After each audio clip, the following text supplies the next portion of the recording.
अरे एसी चलाउनु न म त यहाँ पसिना भइसक्यो बिल त छोड्दैन अनि मलाई जाडो भएन ए किन गर्मी हुन्छ सब भनेपछि लगेर खाना नि खुवाउँछ नि भने अहिले लगेर यसलाई खाना खुवाउँछु मेरो मसँग एउटा मेरो साथी ल अब मसँग मेरो एउटा साथी थियो होइन प्रत्येक खड्का भने त्यसले मलाई भनेको थियो के अरे हिँड्नु त कुनै के अरे सानो बच्चा छ भने त्यसलाई किडन्याप गरेर त्यस्तो गरेर नि मारिदिने भनेछ अनि त्यो त उता भाग्यो घर अनि घर भागेपछि म त्यही बसेँ नि त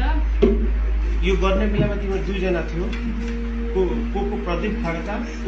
के तिमीसँगै काम गर्छ कि होइन ऊ पढ्छ ऊ पढ्छ कहाँ बस्ने कता हो ऊ पनि सिमरामै हो सिमरामै बस्ने हो घरभन्दा कति टाढा बस्छ तिम्रो मेरो घरभन्दा 10 मिनटको बाटो 10 मिनटको बाटो छ त्यो दिनको बिहानदेखि घटना बताऊ त बाबु साँचो साँचो के भयो जसले हामी दुईजना त्यसलाई लिएर आयो होइन यता तिमीले भन्यो नि त्यो दिन बिहान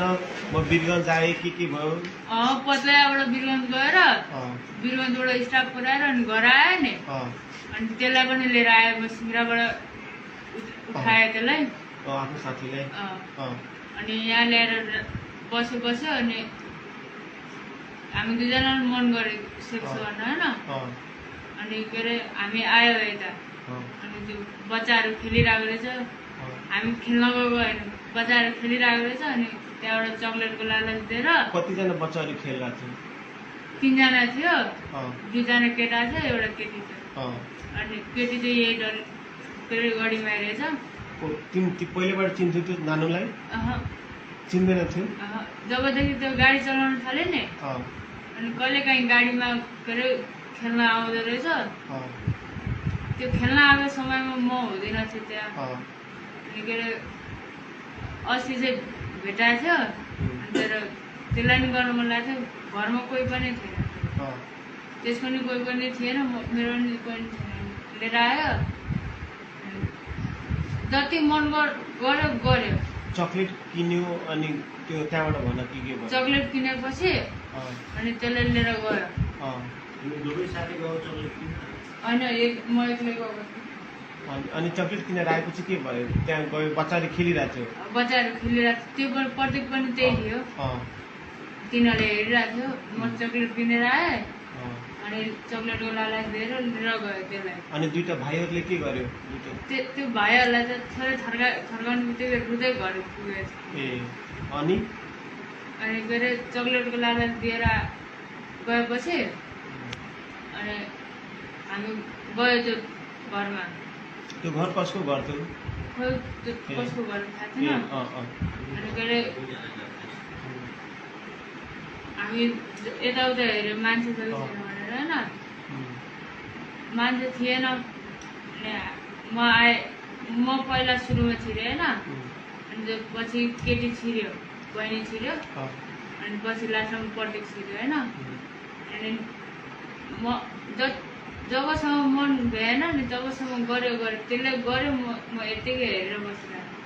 मेरो त एकचोटि उयो गर्नु बित्तिकै निक्लिहाल्यो अनि के अरे त्यसले जति मनसम्म गऱ्यो कति रस्सीहरू बाँधेको थियो नि त्यो बेला त्यतिखेर नि यहाँ मात्रै बाँधेको थियो मैले पक्रेर बसिरहेको थिएँ त्यसले उयो गरेर बसिरहेको थियो होइन अनि के अरे जब त्यसको नि भयो नि अनि त्यसले भने यसले त यो उठ्यो बियोसबाट उठ्यो भने नि यसले हामीलाई भनिदिन्छ यसलाई बरु मार्दे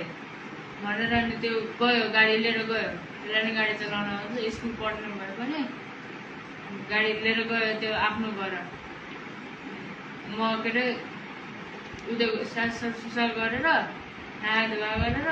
खाना खाएर अनि त्यसको घर गयो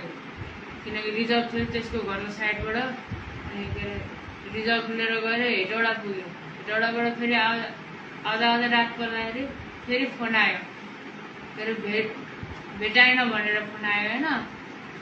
फेरि त्यसको भोलिपल्ट पनि फोन आयो त्योबाट पनि भेटाएन भनेर आज फोन आएको थियो भेटायो भनेर आज फोन आएको अनि त्यो रस्सी बाँध्यो तन्नामा राखे कतिखेर जब भ्यायो नि हामी दुईजनाले त्यो निक्ल्यो अनि म एकैछिन बसेँ त्यहीँ त्यसपछि आए त्यतिकै लट्केको अवस्थामा छोडेर ढोकालाई चुकुर लगाइदिएँ तिमीले रस्सी बाँधेर लट्काइदिएको के अरे चुकुर लगाइदिएँ त्यो रस्सी र तन्ना कसले लिएर आयो तना र रस्सी त्यही थियो त्यही नै थियो कि यो पनि झुटो बोल्दैछ तिमी नढाँटिकन भनेको अहिले चाहिँ नढाँटिकन हो त्यही थियो जम्मै अनि म आएँ होइन नुहाएर खानासाना खाएँ अस्तिको कुरा हो त्यो खानासाना बस्यो माया गरेको थियो त्यो दिनमा त फर्स्ट दिन थियो गाडी लिएर एक्लैले कुदाएको फर्स्ट दिन थियो अनि ल्याएर आयो खानासाना खायो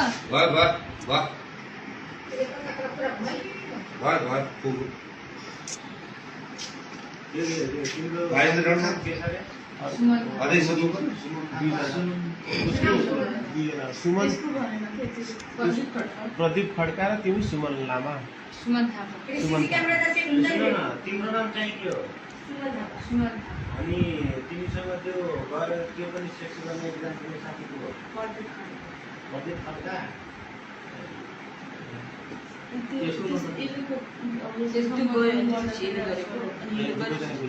पहिला उसले गर्यो अनि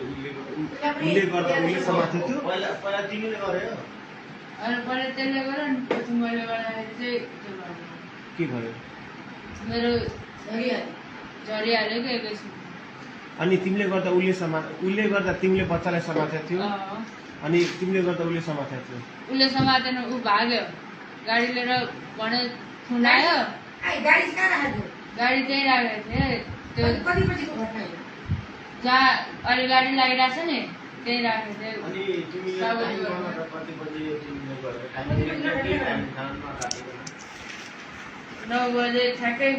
भ्याएर अनि घरमा पुगेँ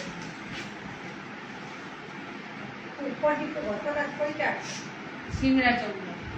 चौकबाट जसले मेरो घर पुग्छ नि त्यो मेरो घर पुग्नुसम्म त्यसको घर आइपुग्यो सिमरामै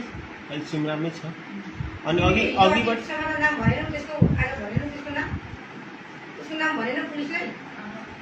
डर लागेको थियो हल्का